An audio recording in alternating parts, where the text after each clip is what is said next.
various recipes add flavor using cured meats. Pancetta, dried sausage, salami, something like that, whatever. But what if you are a vegetarian? Well, I set out to come up with a substitute based on tofu. Now I'm starting with ultra firm tofu, sliced about 1/4 to 3/8 inch thick. Now I'm going to make a seasoning mix for that. And I've got 12.5 grams of salt, 5 grams of white pepper, 5 grams of black pepper. I've got 2.5 grams of ground up juniper berry, 5 grams of dark brown sugar. Right? I have 1 garlic clove, smashed and chopped up real small. I have a bay leaf, all broken up bay leaf, crumbled. I'm going to put in a little bit of nutmeg. I want to be careful. I don't want too much. So I have my nutmeg here, and I'm just going to use this little grater, and I'm going to go, you know, that's about enough nutmeg. So they can take over stuff. And then I have a large sprig of thyme, all chopped up. I'm going to mix that up. So I mix that up, get it all nice and good, and I'm going to put it on my tofu. Now, okay, I am not trying to do something like make tofu bacon, okay? I'm not trying to duplicate the other, some specific kind of meat product, or I'm not trying. What I'm trying to do is give a, if you want to call this tofu charcuterie. Basically, if you could make charcuterie out of tofu, what would it be like? Don't try to turn it into something else. Just try to give it a charcuterie-like flavor profile to basically to make it a decent substitute, not to try to duplicate something, but to make it a substitute for something. So I'm going to put this all over there. You can see I've scattered it on both sides. I'm going to make sure I get all of it on there. And then what I'm going to do with it once I have that is I'm going to stick it in this vacuum bag. Okay, now I'm going to stick this in. I will end up dumping the rest of this stuff in there. First, one thing I wanted to do was get it on both sides, like so. And then I'm just going to kind of put the rest in there, scatter it around, make sure I get that nice flavor packages in there. And this actually, you know, I have more than I really need, to be honest. I could have, I could have made more tofu with the amount I had, but I'm not going to save it. I'll just stick it all in there. All right. The last step before, for part one, is to vacuum pack this. Right? I got a vacuum bag. I have my vacuum chamber vac here. I'm just going to stick that in and fire it up.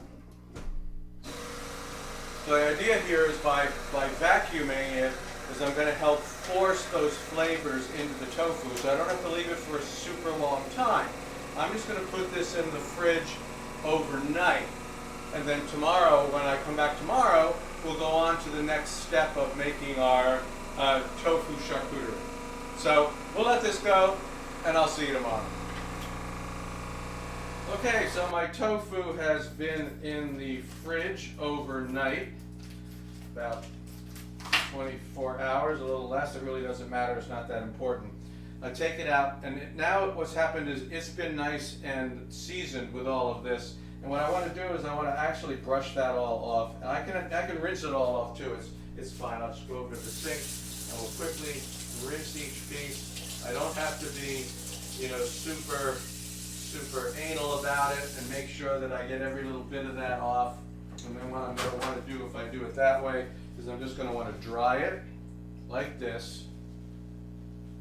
And then I'm going to take these, I'm going to put them in the fridge overnight again, because they got moist while they're in here, and I want to make sure they're completely dry before I get to the next step.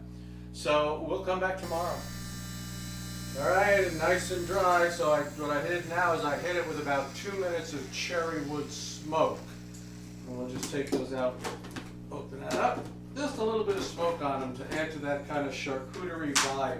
And then I'm gonna do those and stick them in oil, and I'm gonna fry them up a little bit, get some little bit of color on them.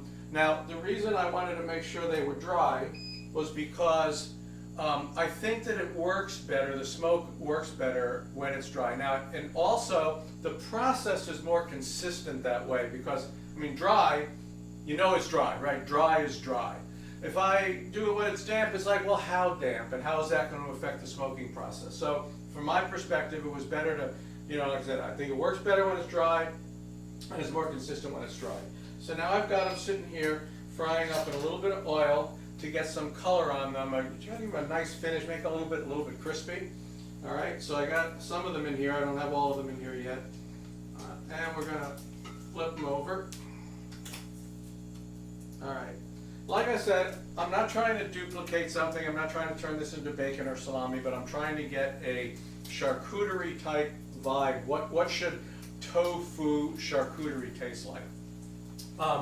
And to add this to a dish, what you really need to do simply is you just cut these pieces into cubes. You give them a quick toast in oil, and then you add them as you would for a cured meat. So for example, one thing I did with them when I made these for the first time is I used them in fettuccine carbonara. Okay, was it the same? No. Was it good? Yes. Okay, you could use this in place of lardons in a salad, right? And it's the same thing. Is it gonna be as the same? No. Is it gonna be good? Yeah, it is. Let me give a little taste to these as I put the last ones in to fry. I'll taste the ones I just brought out. Got a little piece off here. Okay, now, the nice thing is, first of all, it really does have very good flavor. It's kind of like a cured meat type of thing, but with tofu, and it's a little bit crunchy now. Now I've fried the outside, it's crunchy. So you can add these, and it'll be a perfect substitute. So, that's all. This is the tofu charcuterie, and we'll see you next time.